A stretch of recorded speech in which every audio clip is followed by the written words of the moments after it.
Hey everybody, thanks for joining those who are jumping on live and those on the replay. If you're jumping on the replay, just hashtag replay. Give us some love bombs. It's always nice to receive some love bombs on lives. Yeah, it's great for algorithms as well.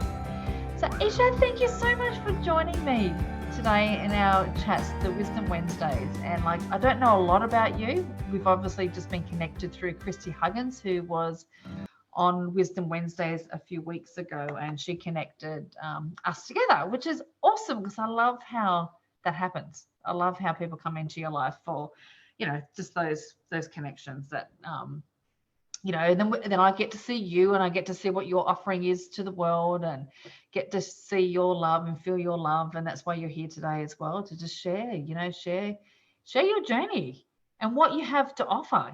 I know you've got something on this weekend, so all permission to promote and share what you're doing. Yeah, amazing. Cool. Yeah, thank you so much for having me on here. So good. So tell us. I mean, I think in the little spook. That's not the right word. Little testimonial from you is really, you hadn't created a course just like that. You've had a journey prior to creating what you're doing now in the world. So if you can kind of backstory that and bring that forward into your offering now, that would be amazing. Yeah, absolutely. So, for those of you that don't know me, my name is Isha Patel, and I'm an international speaker, channeler, and I've been working with a lot of spiritual entrepreneurs and business people for probably about 5 years now. So my awakening happened 5 years ago when I first left a relationship, and since then it's been quite a massive journey of just going through the process of uncovering what it is to really step into my purpose and my mission. And I'm really looking forward to sharing this journey with you today.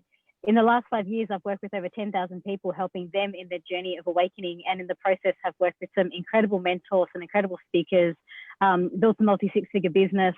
And I guess today what I'm here to share with you guys is actually the transition of how that journey happened, because there was definitely a point in my life where I didn't have the business, where I didn't have the mission, where I didn't have the purpose. And actually, I was quite depressed. And I guess that's really the starting point of this conversation today.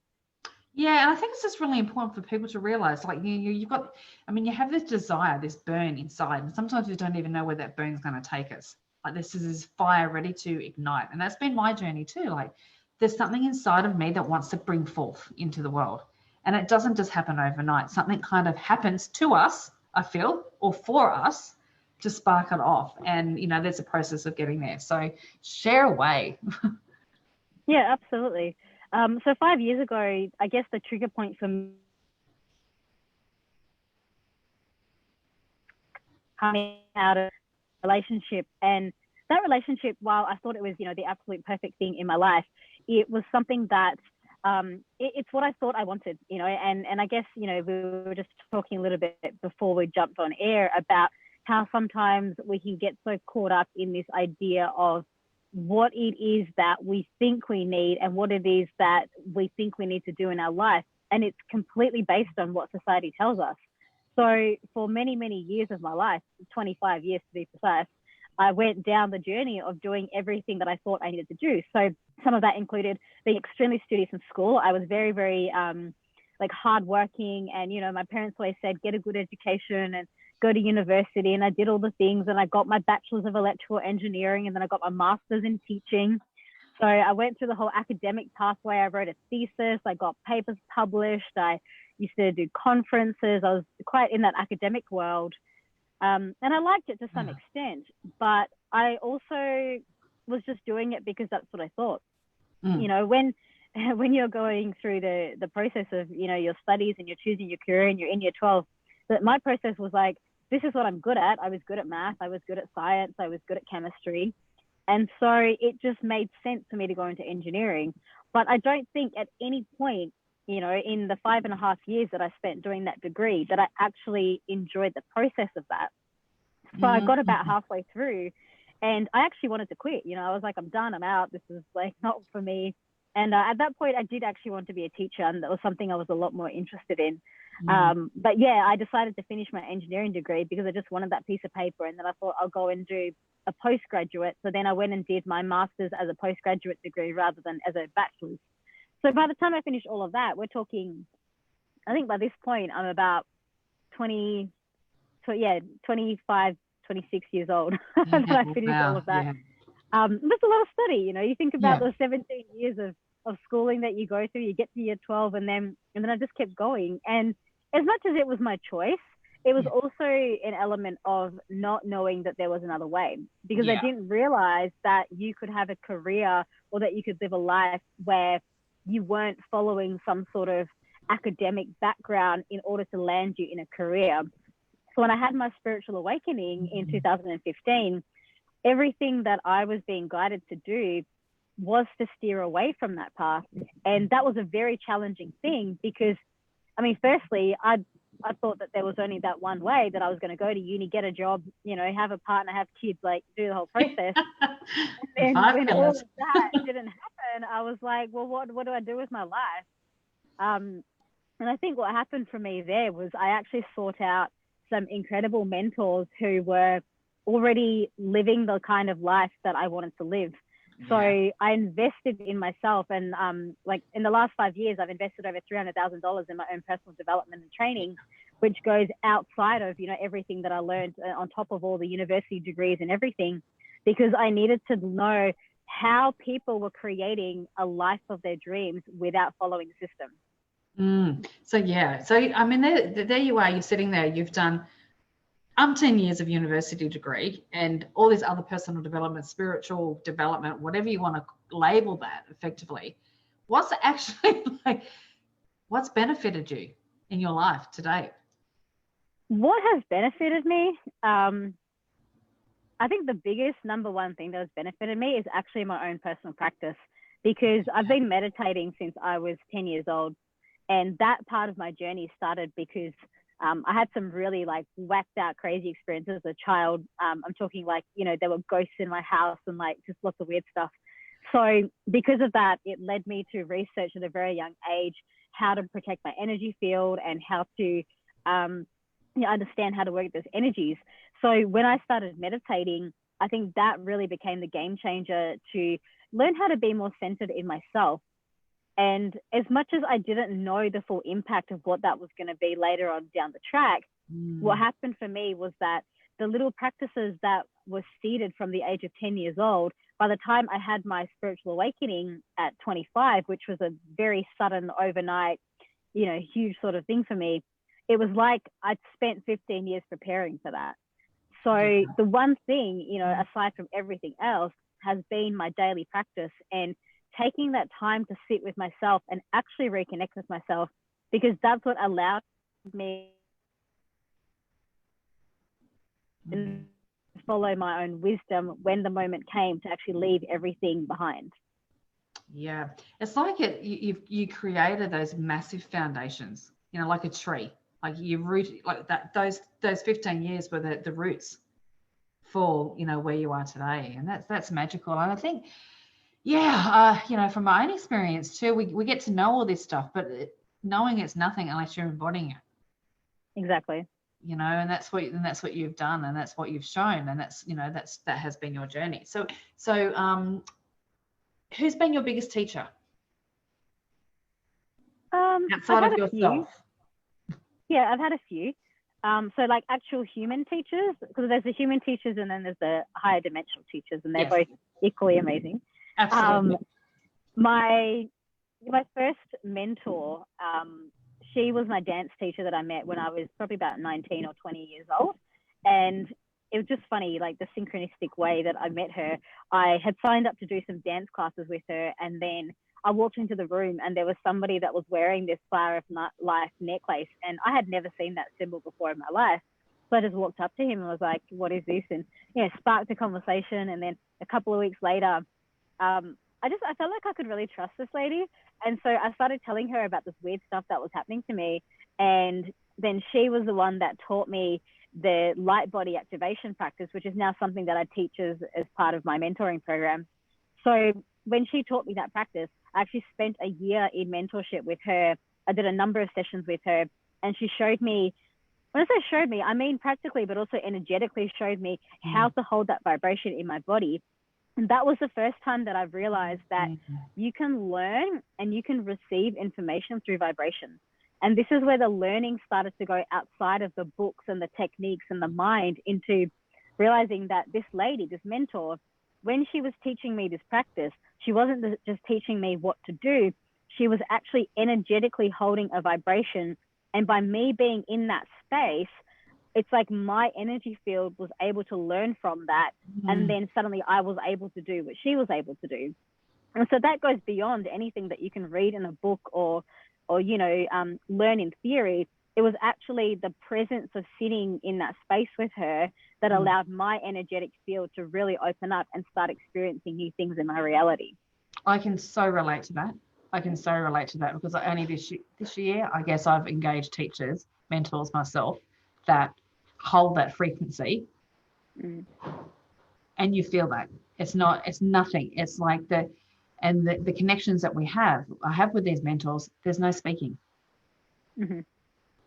So yeah, it's a transfer, and it's clean, it's beautiful. It's because I'm very, I'm conscious of like the entity aspect as well. Like like to ensure that when you were engaging in mentors, whoever they are, that there's a clean energy coming through. Yeah, exactly. And I think, I'm so grateful that I found her because she gave me so much more than the sessions I had with her. Like even though we had formal sessions where I was going to a house and paying her to mentor me, it was the energetic exchange which came from the years of her practice and her experience that I was actually able to take on. Now, to be completely honest with you, for that first year, I didn't even see the value in it. I just thought, oh, here's a cool technique. And I wanted to protect my energy field from ghosts. So, I did my practices occasionally, but I really wasn't very solid in it. And it wasn't until after I'd finished that first year of mentoring with her that I started practicing these techniques daily. And when I really started making that commitment to myself, within a few months of doing this every single day, that's when I started to see very, very tangible results and started having out-of-body experiences. I started accessing other dimensions.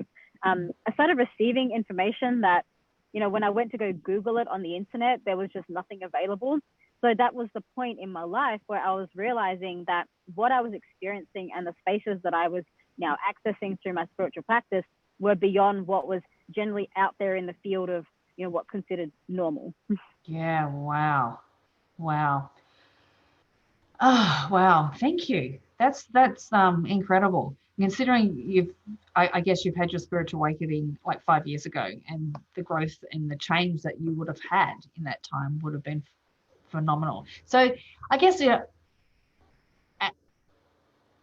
my question would be like advice, because I think when you're changing, when you're upgrading, when that spiritual awakening happens, or that unraveling starts to undergo within you, obviously some people your family, people around you can perceive you as very different, like moving away. So I guess advice for people who are watching this, on the replay as well, like any advice you would give them for that, because I have that conversation quite a lot with people that that you understand what I'm saying, that resistance or that change, all of a sudden you're not who you used to be anymore. Yeah, absolutely. I think it's such an important conversation to have, and it's something that that aspect of it I didn't have a lot of support in. So I really struggled back then to see myself change, and knowing that I had to keep moving forward, but also realizing that other people were not necessarily going to come on that journey with me. I think the biggest thing I learned was, if anything, to step deeper into unconditional love for people and the journey that they're at and the stage that they're at. Because the first thing I did actually was, I was like, wow, I've had this spiritual awakening. And then I wanted to fix everybody around me, because I thought no idea what you meant. This amazing thing. Well, I just thought I'd found this incredible thing, and I thought, oh, but you need to have it, and you need to have it, and you need to have it. And I tried to take what I had received and to just give it to everyone, but in a way that was very imposing, and a way that, I was trying to fix them.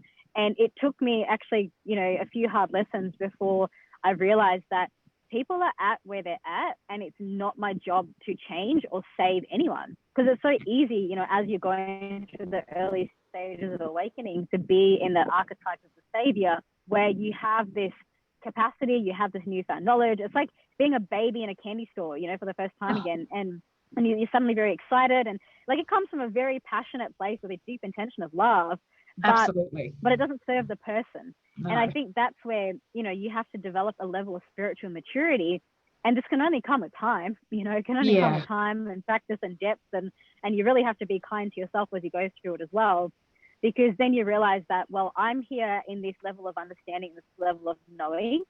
And as you continue on that pathway, you then over time look back and you can see where you were in the people around you. And you can actually have a lot of love and compassion for where they're at because you understand and you can really empathize with that part of the journey. At the same time, though, you can have a lot of kindness to yourself because you realize this is how far you've come, and you make the choices from a place of consciousness.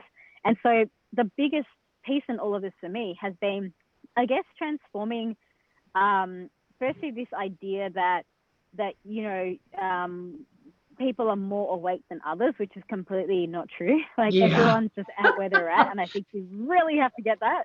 And also to understand that the wisdom and awareness that you do have is a gift. And with that comes a massive responsibility. Because when you're the one that has that wisdom and has that understanding, you also have to be on point with your discernment in when you have to share it and when you need to keep your mouth shut. So I learned some very hard lessons around learning to keep my mouth shut with the people that hadn't asked for that sharing or for that wisdom or for that activation or just weren't ready to receive what it is that I was able to access. Yeah, great. That is epic advice. That's landed with me as well. Like I think every time I have these conversations, it's sort of one, another reminder. I'm a recovering fixer as well, like even prior to my awakening, because I got a lot of worth from that, being the savior in the family and the eldest and all that kind of stuff as well.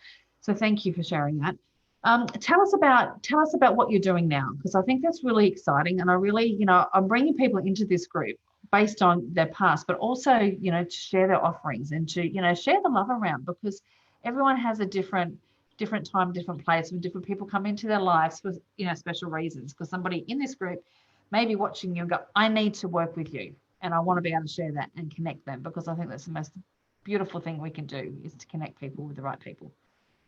Yeah, amazing. So my specialty is actually helping people come into awakening from a galactic perspective. And by that, I mean, I work with a lot of higher dimensional guides and beings, star family, archangels, ascended masters, that sort of thing. So typically the people that come and work with me, they are entrepreneurs who are looking to up-level their spiritual capacities. Now, in 2017, I actually channeled a lot of information. You've just frozen, and it's funny how you're frozen just now. I guess facilitating for others to heal as well. And so are we back? Yeah. Are we good? It always amazes me when we get down to the crunch of like this kind of information. Technology tends to play up. Go for it. Go again. Okay. So what I was saying was that in 2017, I received some beautiful wisdom around this modality, which is now called origin activation. And it really flips on its head the way that a lot of people were facilitating healing for others. And one of the key pieces that I received in that, and there are other key principles as well, but a big one of the ones that really resounded for me at that time was when my guide told me that I needed to stop seeing people as broken and start seeing their wholeness. So when people came to me, instead of looking at what was wrong with them and again trying to fix it or remedy whatever, I just looked at these beautiful humans and said, you are whole, you are perfect, I see your light even if you don't. And people literally started having spontaneous healing. So I started running events and activations and processes, and people would come in and they would have all manner of physical symptoms, emotional things, like whatever else going on. And they would come into the presence of this space, and vibrationally, I would just refuse to believe this idea that there was something wrong with them. And I wouldn't even know what their issue is. They wouldn't even tell me what they were suffering from. All that I would know is that by the time they walked out, it was gone.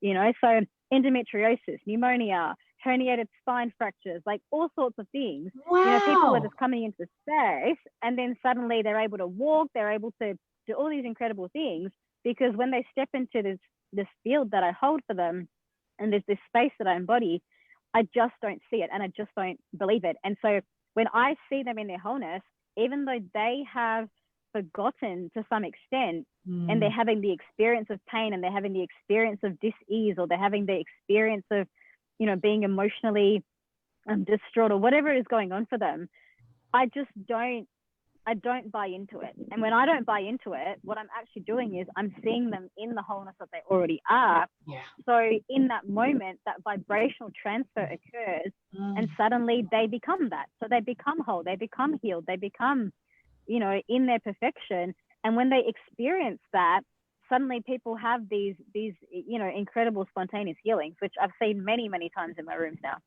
Wow. Is Ben joining you this weekend in the end? Ben? No, Christy is. Christy is, not Ben. Oh, interesting. Yeah, Ben's already working with me. He's in one of my programs. So. Oh, good. Okay, that's all right then. Ben and I used to work together. Yeah.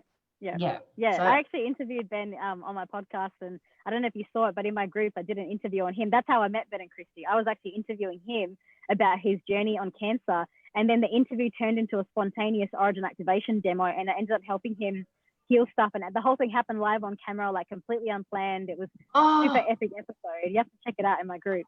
I will have to check it out for sure. I'm gonna go. Yeah, definitely check that out. That's amazing.